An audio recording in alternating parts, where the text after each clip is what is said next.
Have you ever felt? Are you listening? Damn.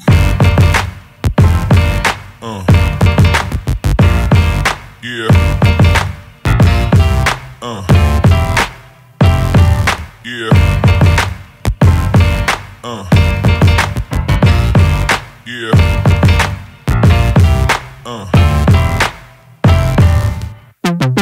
Bonjour à tous, on se retrouve aujourd'hui pour une nouvelle vidéo et cette fois-ci elle sera consacrée à la thématique suivante. On va parler de la tontine immobilière organisée par des Camerounais du Canada et qui leur ont permis d'acheter des maisons. Donc si vous voulez tout savoir sur le sujet, restez connectés et on se retrouve tout de suite. À tout de suite. Alors, avant de commencer la vidéo, je voulais vous dire que nous organisons un brunch panafricain samedi 29 février de midi à 17 h au restaurant Le Groovy à Paris. Alors, ce brunch panafricain va nous permettre de nous fédérer, de discuter ensemble, de pouvoir se rencontrer, d'échanger autour des thématiques qui nous concernent et surtout de créer du réseau afin de nous rassembler et de monter, pourquoi pas, des projets par la suite ensemble. Donc, déjà le 29 février, nous aurons une petite annonce à vous faire. On va prendre quelques informations. En tout cas, on a 2-3 choses à vous dire ce jour-là parce que petit à petit, les choses sur lesquelles nous travaillons, on essaye de les concrétiser et la première étape sera donc le samedi 29 février. Donc si vous n'avez pas encore pris votre billet, je vous mets le lien ici. Surtout, le lien est dans la barre d'infos, donc n'hésitez pas à cliquer dessus et à prendre votre billet sur la billetterie. On commence tout de suite avec la vidéo. Alors, je voulais vous parler de la tontine immobilière organisée par des Camerounais au Canada. Donc déjà, je voulais vous dire que ça me rend vraiment très fière quand j'ai regardé leur émission, quand j'ai vu ce qu'ils avaient réussi à accomplir en si peu de temps. Ça m'a vraiment rendu très fière et surtout ça m'a rendu d'autant plus fière que ce sont des Bamilékés qui ont mis cela en place et évidemment comme je suis Bamiléké moi-même, forcément lorsque des Bamilékés font des choses ça me touche d'autant plus, mais ça devrait toucher tous les Bamilékés, ça devrait toucher tous les Camerounais, ça devrait toucher tous les Africains et ça devrait toucher tous les Noirs de la planète parce que avant d'être Bamilékés, nous sommes panafricains. Donc c'est un message universel pour les Noirs de la planète de montrer que lorsque des Noirs se fédèrent, on peut créer des choses extraordinaires ensemble et c'est la raison pour laquelle j'organise des brunchs panafricains pour que nous aussi nous puissions nous fédérer et pouvoir par la suite construire des choses extraordinaires. Vous le verrez dans l'explication de la vidéo et de ce qu'ils ont fait, vous comprendrez que c'est important de venir à ce type d'événement que nous mettons en place pour vous parce que personnellement j'en ai marre de rêver et de voir les accomplissements des autres. J'aimerais aussi voir nos accomplissements à nous ici. Vous voyez ce que je veux dire? Donc je vais vous expliquer ce qu'ils ont fait. Alors il faut savoir que tout cela a commencé, il me semble, c'était en 2006. Donc 2006, hein, c'était hier, hein, il y a à peine quelques années. Vous aviez des Camerounais du Canada qui ont pris conscience qu'ils n'avaient peut-être pas forcément les métiers qu'ils devaient avoir. Donc ils se sont formés, ils ont fait des choses, etc. Et surtout, se sont rendus compte qu'au Canada, entre guillemets, et même dans la culture africaine, pour être quelqu'un, il faut avoir une maison. Il faut avoir bâti sa maison. Parce que lorsque vous avez votre maison, vous êtes un homme, vous êtes quelqu'un. Et donc, ils se sont dit que au Canada, c'est très compliqué parce que les maisons coûtent extrêmement cher et qu'il y a un système qui est fait, c'est un peu comme en France, hein, vous avez d'abord le dépôt. C'est-à-dire que pour accéder au crédit et pour pouvoir par la suite rembourser les échéances de votre crédit, vous devez avoir un minimum, un dépôt. Donc le dépôt, je crois, au Canada, il est entre 5 et 10%. Donc voilà, entre 5 et 10% de la somme de votre maison, vous devez le déposer avant de pouvoir accéder au crédit.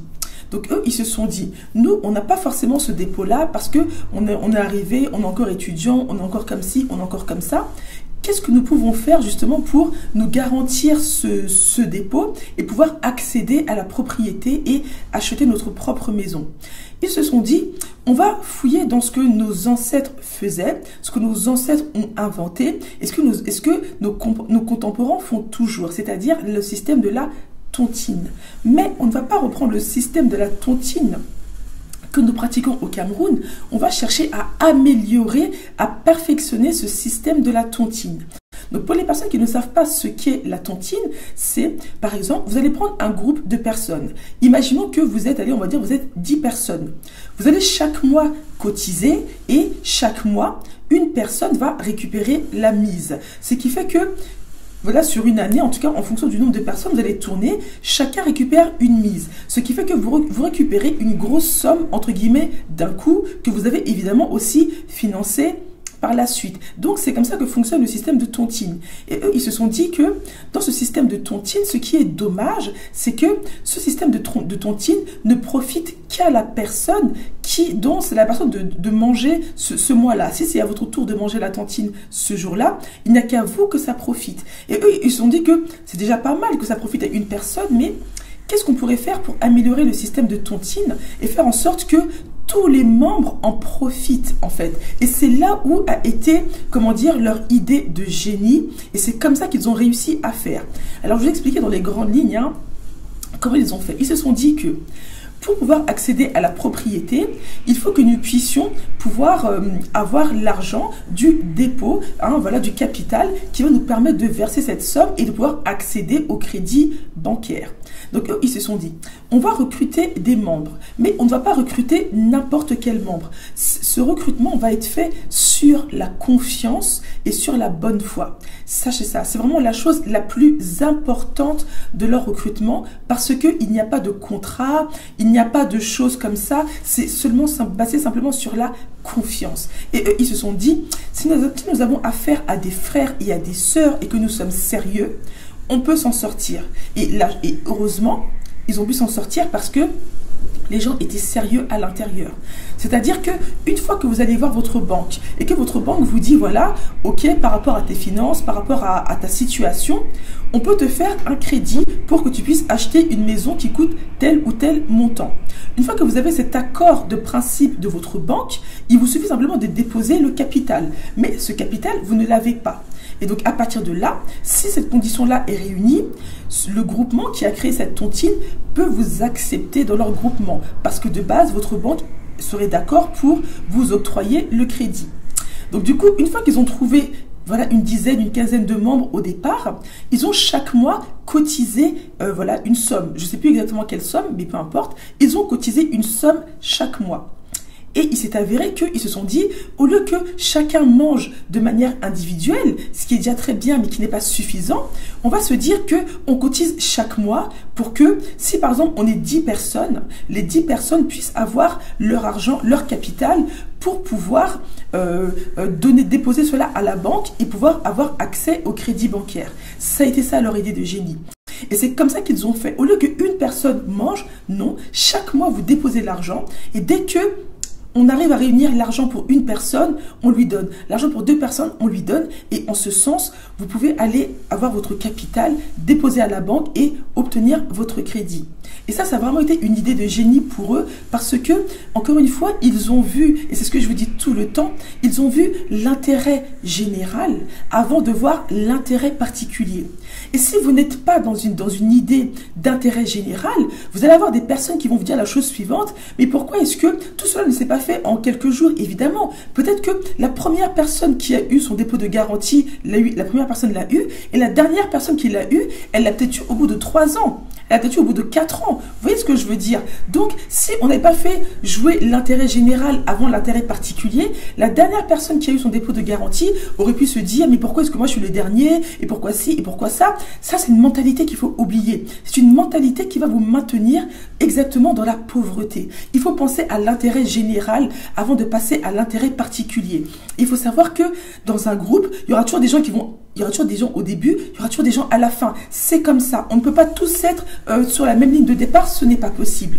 Ce n'est pas possible. Et si vous sortez de cette idée de concurrence et de compétition, vous avez de la patience. Vous savez que votre tour va arriver parce que vous êtes entouré de personnes de confiance et que vous avez compris le système qu'ils ont mis en place. Et c'est comme ça qu'à ce jour, ils ont réussi à financer plus de 60 achats de maisons. Je ne sais pas si vous vous rendez compte, plus de 60 maisons ont été achetées grâce à ce système de tontine immobilière instauré par les Camerounais installés au Canada. 60 maisons, je ne sais pas si vous vous en rendez compte. Pour moi, c'est extraordinaire de me dire que lorsque les Noirs se fédèrent, on arrive à faire des choses. On y arrive.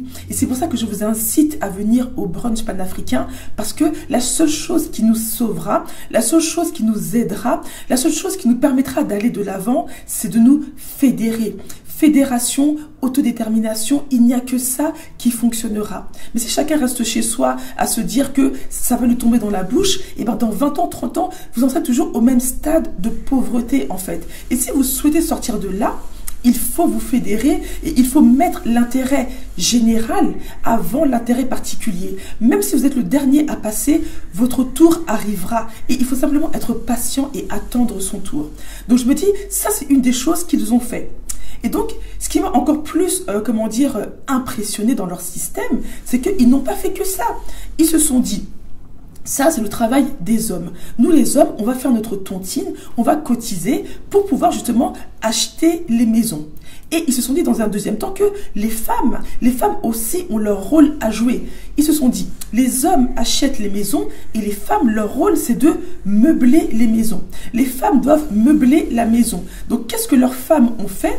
Leurs femmes ont créé leur propre système de tontine à elles, et elles, dans leur but, c'était d'acheter les meubles. Parce que vous savez que pour meubler une maison, ça coûte quand même de l'argent. Parce qu'une fois que vous avez acheté la maison, c'est bien, meubler tout ça, ça vous coûte aussi encore derrière un petit peu d'argent. Donc ça, c'était le travail de leurs femmes. Leurs femmes se sont fédérées, elles ont créé leur tontine pour pouvoir meubler les maisons, mettre la déco, mettre tout ce que vous voulez à l'intérieur, etc., etc. Et c'est comme ça qu'ils ont réussi non seulement à acheter leur maison et à meubler leur maison grâce à la tontine des femmes. Je ne sais pas si vous vous rendez compte que juste en nous fédérant, on arrive à faire ce genre de choses. Et il faut savoir qu'une maison au Canada, ça coûte pas 5 ou 10 000 euros. Une maison au Canada, ça coûte quand même assez cher. C'est quand même un prix conséquent. Donc, 60 personnes ont réussi à faire cela et aujourd'hui, ils sont encore en train de recruter de nouvelles personnes pour justement agrandir la communauté. Ensuite, il parlait encore une autre chose, c'est-à-dire la période du deuil. Comme vous le savez, dans la culture bamileke et même dans la culture africaine d'une manière générale, le deuil est quelque chose d'extrêmement important. Et eux, ils se sont dit que, ils ont fusionné avec d'autres groupes qui ont lancé ça, et ils se sont dit que, comment est-ce qu'on peut faire pour pouvoir rapatrier les corps, par exemple, de quelqu'un qui décède, par exemple au Canada. Comment est-ce qu'on peut faire cela? Sachant qu'il y a des assurances pour cela. Non seulement les assurances coûtent cher, peut-être qu'elles ne vous proposent pas exactement ce que vous souhaitez. Et donc, ils se sont dit, bon, comme au niveau des assurances, le prix ne va peut-être pas, ou là, ce qu'ils nous proposent ne nous convient peut-être pas, comment est-ce qu'on peut faire pour être dans l'autodétermination et créer nous-mêmes notre système de rapatriement? Et c'est exactement ce qu'ils ont réussi à créer. Alors, ils expliquaient que au départ, ils cotisaient chacun 15 euros. 15 euros, c'est rien du tout, c'est ridicule. 15 euros pour rapatrier les corps de quelqu'un qui mourrait là-bas dans leur communauté au Canada, les rapatrier au Cameroun. Quelques années après, la cotisation est passée à 12 euros. Parce que, évidemment, ils se sont agrandis, il y a eu plus de monde qui ont adhéré et ça s'est agrandi. Ils sont passés de 15 euros à 12 euros. Aujourd'hui, est-ce que vous savez à combien ils sont passés? Aujourd'hui, ils sont passés à 1 euro. Je ne sais pas si vous vous rendez compte, vous avez bien entendu, 1 euro de cotisation. Pourquoi?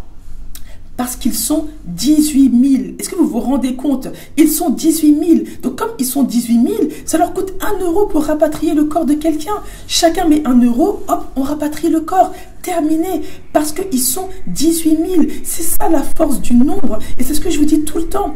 Plus on est fédéré, plus on crée la force du nombre, moins les choses nous coûtent cher et plus les choses sont faciles. Dès l'instant où nous sommes des personnes déterminées, dès l'instant où nous sommes des personnes panafricaines, dès l'instant où nous sommes des personnes qui mettons en avant l'intérêt général avant son intérêt particulier. Est-ce que vous vous rendez compte? Et à un moment, ils se sont dit aussi que, bon, rapatrier, ok, c'est bien, mais on a aussi nos parents sur place qui peuvent décéder. Donc, comment est-ce qu'on fait pour aller enterrer nos parents, etc. Au départ, ils expliquaient qu'ils donnaient à peu près 700 euros à quelqu'un qui devait aller enterrer son parent. Et ils ont vu que leurs femmes de par leur tontine, avaient un système encore plus efficace. Et elle ne donnait pas 700 €, elle donnait 5 000 €. Est-ce que vous vous rendez compte?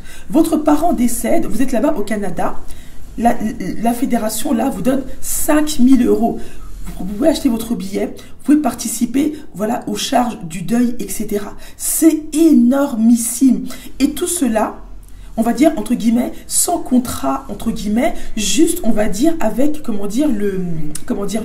la confiance. Alors, quand je dis sans contrat, je ne sais pas si aujourd'hui, il n'y a pas de contrat ou des choses qui sont signées, évidemment, mais c'est avant tout avec la confiance. Parce que lorsqu'ils vous remettent le chèque de 5 000 €, vous pouvez en faire ce que vous voulez. Vous voyez ce que je veux dire? Donc, si vous êtes malhonnête, vous allez faire n'importe quoi avec, mais ils n'ont encore, pour l'instant, ils ont dit qu'ils n'ont pas forcément eu trop de cas comme ça, en tout cas pas à ma connaissance, et que les gens qu'ils ont recrutés ont toujours été des gens qui ont été honnêtes. Ils se sont aussi dit que, entre-temps, quelqu'un peut perdre son travail, quelqu'un peut avoir des problèmes, comment il se fait pour payer, etc. Ils ont verrouillé tout ça. Ils ont verrouillé tout ça. Vous perdez votre travail, vous avez un système de solidarité qui se crée, on vous permet de toucher une somme d'argent pour pouvoir, etc. Enfin, il y a plein de choses qu'ils ont réussi à verrouiller. Ils ont fait exactement le même système pour pouvoir aussi acheter leur maison au Cameroun. C'est exactement la même chose. Ils ont pu acheter leur maison au village ou leur maison en ville, etc., à Douala ou à Yaoundé. Ils ont réussi à accéder à tout cela. Et tout cela, c'est pour vous dire que ce n'est pas, comment dire, quelque chose de compliqué en soi, même si, évidemment, ils ont été très intelligents, très rusés et très malins de la manière dont ils ont mis ça en place. C'est avant tout, à mon sens, une question de volonté. Si nous avons la volonté, nous sommes capables de mettre en place ce genre de système. Mais le problème, c'est que dans notre communauté, on est toujours là en train de pleurer, de geindre, mais dès qu'on dit aux gens, passez à l'action, venez, soutenez les initiatives, les gens ne se déplacent pas, les gens ne viennent pas parce qu'ils ne comprennent pas. Et quand ils regardent cette histoire-là, parce que je suis certaine que beaucoup d'entre vous qui allez regarder ma vidéo, allez vous dire, mais quel système ingénieux, quelle intelligence! Vous allez vous dire ça, mais ça, ce n'est pas réservé qu'aux Camerounais du Canada qui ont mis ça en place. C'est aussi réservé pour vous. C'est aussi pour vous. Mais encore faudrait-il que vous passiez à l'action et que vous ayez envie de vouloir mettre des choses en place. Donc voilà ce que je voulais vous dire aujourd'hui dans cette vidéo. Je vous dis encore une fois, si vous souhaitez qu'on puisse mettre ce genre de choses en place, nous organisons un brunch panafricain samedi 29 février. Venez nous rencontrer, prenez votre billet, la billetterie et le lien est dans la barre d'infos. Prenez votre billet et rejoignez-nous pour qu'on puisse mettre, alors pas forcément ce truc-là en place, mais qu'on puisse déjà se rencontrer, se connaître, discuter, parce que eux, c'est comme ça qu'ils ont commencé. Ils ont commencé à 2, à 3, à 4 personnes. Ils se sont rencontrés, ils ont échangé, ils ont discuté, ils ont parlé. Et c'est comme ça que la confiance est née et qu'ils ont pu mettre des choses en place. Donc, venez nous rencontrer, venez mettre ce genre de choses-là en place avec nous. Et donc, moi, je voulais vraiment vous dire que quand je vois ça, ça me fait tellement chaud au cœur. Ça me fait tellement chaud au cœur parce que l'un de mes rêves, ce serait de pouvoir monter ce genre de choses et de me dire que nous aussi, nous sommes à l'initiative de choses grandioses de la sorte qui va vous aider vous dans votre vie, qui va vous arranger vous en fait. Un système où l'État ne peut pas venir nous empêcher de faire ce que nous avons à faire. Parce que nous sommes dans l'autodétermination et surtout nous sommes dans l'intérêt général avant l'intérêt particulier. Donc voilà ce que je voulais vous dire. Je vous mets aussi le lien de la vidéo de l'émission dans la barre d'infos. La mission dure à peu près, ça dure un peu moins d'1 heure. Vous pourrez écouter les témoignages du début à la fin des créateurs donc de cette tontine immobilière au Canada et vous aurez vraiment tous les détails que moi j'ai pas pu vous dire. Donc je vous mets l'émission en barre d'infos et moi je vous dis à très bientôt pour une autre vidéo et surtout n'oubliez pas de vous abonner. À bientôt.